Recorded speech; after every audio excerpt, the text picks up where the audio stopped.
Hello guys, and welcome to my new channel on QUBIC to the moon. So, lots of things to discuss today. I only want to discuss the tokenomics. I'll get to a video on what QUBIC is. It's a large project, but for now we'll only discuss tokenomics. There's a lot of confusion as far as tokenomics is concerned with QUBIC. Why is this? Because in August, exact date is irrelevant, I'm not even sure, but the proposal was early August 2024, and I believe it was approved. So there are proposals, and then QUBIC has 676, I believe, computors. They vote, and if at least 2/3 support the proposal, this proposal is passed and gets implemented. So there was a proposal to change the max supply, and this happened in August.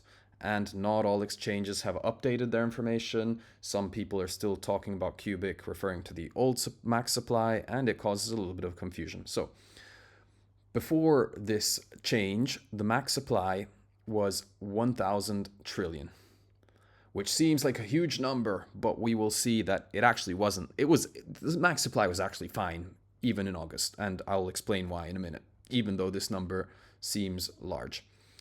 And there was also no halving mechanism before August 24, like Bitcoin halving. And so, as I was saying before, this max supply, which is very large, would probably never have been reached anyway because of a burning mechanism. So QUBIC will eventually reach an equilibrium where each week, each epoch, they call it in QUBIC terms, in any case, each week, a certain amount of QUBIC is emitted, is given to the miners. And each week a certain amount of QUBIC is burned through the various burn mechanisms. So the QUBIC supply would just like increase, and then reach its equilibrium, which would be below 1,000 trillion. In any case, all of this is before the proposed change of August. This change has been proposed, approved, implemented. So now let's talk about the new max supply. The max supply has been reduced to 1/5 of its original max supply. So from 1,000 trillion, it is now 200 trillion, which is a much smaller number. And they've introduced an annual halving system similar to Bitcoin. I believe it's actually literally halved. So the emissions that are given to the miners is halved every year, sort of like Bitcoin. And we still have all the same burn mechanisms. So to be honest, the tokenomics was fine before the change, but it gave sort of investors the kind of bad feeling because this 1,000 trillion was too high. People saw it and said, well, this coin, I'm not going to invest in it. I'm talking about people who don't really dig into the project too deep. This number gave them too many concerns. So I believe that is why the proposal was made and then approved, and so now we have a much lower max supply. And so yeah, now investors are more happy, and they have less concerns, even though it was never really concerning to begin with. So the original was fine, the new one is fine. We're all doing great.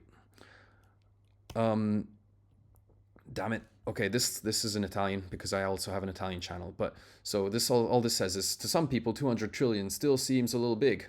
Well, why is this? Well, this is because QUBIC is indivisible.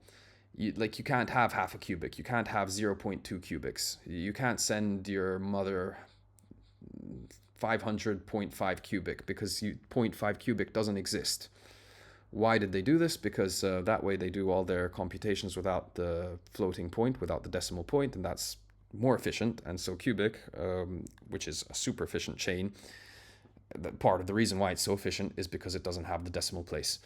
And so when you're comparing 200 trillion, you shouldn't compare 200 trillion QUBIC to 200 trillion Bitcoin because QUBIC is the smallest unit. You should really be comparing 200 trillion QUBIC with the smallest unit of Bitcoin, which is a Satoshi. So let's compare, for example, Bitcoin to QUBIC just to see how their tokenomics stack up to each other. So Bitcoin has 2,100 trillion Satoshis, whereas QUBIC has 200 trillion Satoshis. We're talking about max supply. Bitcoin doesn't have a burn mechanism. QUBIC has a burn mechanism, which makes it a deflationary currency. Then this isn't really tokenomics, but the transfers on Bitcoin are slow, and they have a cost which can actually be quite high depending on network congestion. So if you want to send your mother some QUBIC, you have to pay money. And if you want to send your mother some QUBIC, the transfer is free. So you don't lose QUBIC from transfer to transfer. Yeah, so back to the confusion aspect of things. So this is a screenshot taken from CoinMarketCap today. And you'll see that the max supply isn't listed. So I guarantee you the max supply is 200 trillion. And some exchanges also have the old max supply of 1,000 trillion. If your exchange has that, that's incorrect. Don't worry, it'll be fixed at some point. But the max supply is 200 trillion. And it has some other data. For example, the total supply. The total supply so far, which has been mined, is 116 trillion QUBIC. So let's do a simple division. If you divide 116 trillion by the max supply, which is 200 trillion, you can see that 58% of QUBIC has already been mined. That means there's 42% of QUBIC still to be mined. The miners don't directly get the money. The money goes to the computers, and then it's a bit complicated, the whole thing. But just to know that the 58% of QUBIC has already been emitted, and 42% is left to be emitted.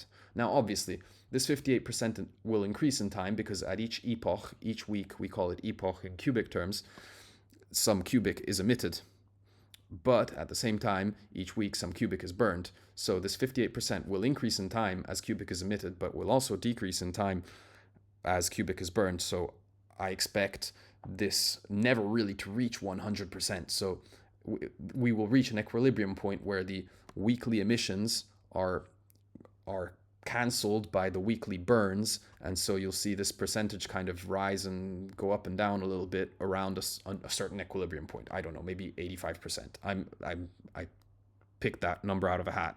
I have no clue if it's an accurate number, but I don't think anyone thinks this number will ever reach 100%. So really, this 200 trillion, you should consider it even lower than 200 trillion, because I don't think 200 trillion will ever be reached.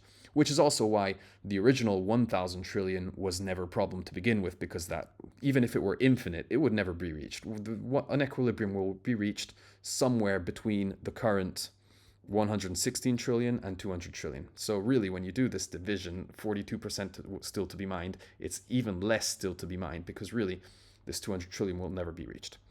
All right. And of course, we still have these burn mechanisms, which I promised to talk a little bit about. It probably deserves its own whole video, but we'll give it a small mention. So again, this is in Italian, sorry, because I just finished my Italian video, but burn mechanisms. Let's talk about burn mechanisms. So transferring QUBIC is free. We've already said that. But you can also execute smart contracts on QUBIC, which is like a big good thing about QUBIC. And these smart contracts have a fee. So executing a smart contract has a fee. This fee just like disappears. The fee gets burned.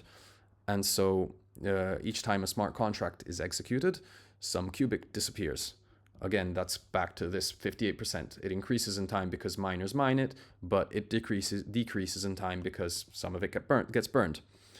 QUBIC also has oracles. These oracles are what make external data available to QUBIC. So if someone makes an app on top of the QUBIC chain which needs access to external data, say patient data if it's a hospital app, or financial data if it's some trading or financial analysis platform, it needs real-world data. This real-world data is provided through oracles, and these oracles burn QUBIC. So that's another mechanism. Agarth, which is a huge thing to get into, but we're not going to do that in this video. I'll do the YouTube thing. Give me a like and subscribe, and if you guys support me, I'll make more videos. In any case, Agarth will burn QUBIC as well. Agarth is QUBIC's supposedly groundbreaking AI. We'll have big news coming up in Q4, but so far the news is great, and so there'll probably be an academic paper on QUBIC's AI called Agarth coming up before Christmas. It would be a nice Christmas present.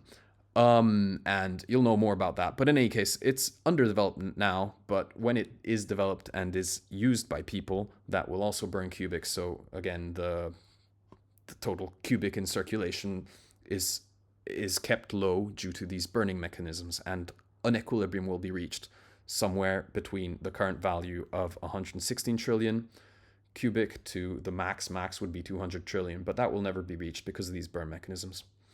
Right now, there aren't that many burn mechanisms, but there are, and they have already worked.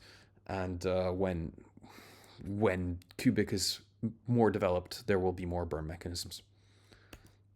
So in conclusion, the tokenomics are fine. So all these people who are just FUDing on the various channels, Twitter and stuff, they're really talking out their rear.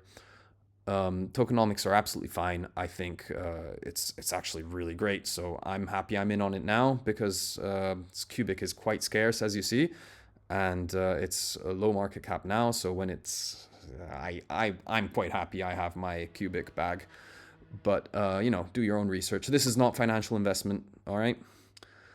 So people, in my opinion, not in my opinion, it's true. People who spread FUD on QUBIC really have no idea what they're talking about, or they're talking about like the old pre-August tokenomics. But even if they were talking FUD about the pre-August tokenomics, they're really still talking FUD, because that 1,000 trillion would never have been reached anyway. It could even be infinite, and it wouldn't be a problem, because the equilibrium will be reached where the emissions and the burns will cancel each other out. So even if there was infinite supply, it would not be a problem, because it would never be reached. So the tokenomics was fine before. There's some other FUD that people are spreading, which is like, QUBIC is crap because they had crap tokenomics and they changed it to fix it. They fixed it because investors saw this number here. Where is it? The 1,000 trillion, and they were just nervous about that because they haven't seen it before. But it was never anything to be nervous to begin with. It was fine back then as well. It has been changed to give a different impression, so that this big number is less threatening to new investors. But it was fine before. Now it's definitely fine. I'm happy it happened. So yeah, QUBIC tokenomics is fine. Actually, it's great. All right. In conclusion, tokenomics is fine. If people don't talk about it badly, check if they've understood all these things. I really don't think they have. And where to buy QUBIC? You can buy it on all these exchanges. We have a big news coming soon in Q4. Multiple supposedly exchanges coming in Q4 2024. Q4 is the last 3 months, so before Christmas, multiple exchanges. I'll give you my experience. I buy it on Bit2Me. It seems to be pretty big in Europe where I'm based. I know, Americans might prefer a different exchange. I don't know, but Bit2Me is probably fine if you're American as well. In any case, I use Bit2Me. I find it very good. I don't know much about the other ones. I will say I started using Bitpanda and I switched to Bit2Me. Bitpanda doesn't... When you buy QUBIC on Bitpanda, you don't actually buy the QUBIC. You buy some kind of like a derivative or something like that. In any case, you don't really hold the QUBIC in your own wallet. So if you buy QUBIC with Bitpanda, you can't transfer those QUBIC to like your custodial wallet, your actual QUBIC wallet. And whereas with Bit2Me, you can buy them on Bit2Me and then move them to your external wallet. I would really go for one of the ones which lets you transfer the QUBIC out of your exchange wallet and into your custodial wallet, because, for example, you can invest in some QUBIC IPOs with the QUBIC in your QUBIC wallet, and so you have to be able to move the QUBIC to your QUBIC wallet to invest in these IPOs. So I strongly suggest, buying from an exchange that lets you move your QUBIC out of your wallet and out of your exchange wallet and into your custodial wallet. I think that would be a good move. So yeah, I use Bit2Me and I'm happy with it. I've used Bitpanda and I stopped using it. I don't really know much about the other exchanges, but do your own research basically. And yeah, just some accounts to follow. This guy, the boss, CFB, come from beyond. He's He's a cool guy. He's founded some very interesting projects. Look into it. Legend in the sort of blockchain community. He's the founder, so definitely follow him on all the channels. This guy is QUBIC intern.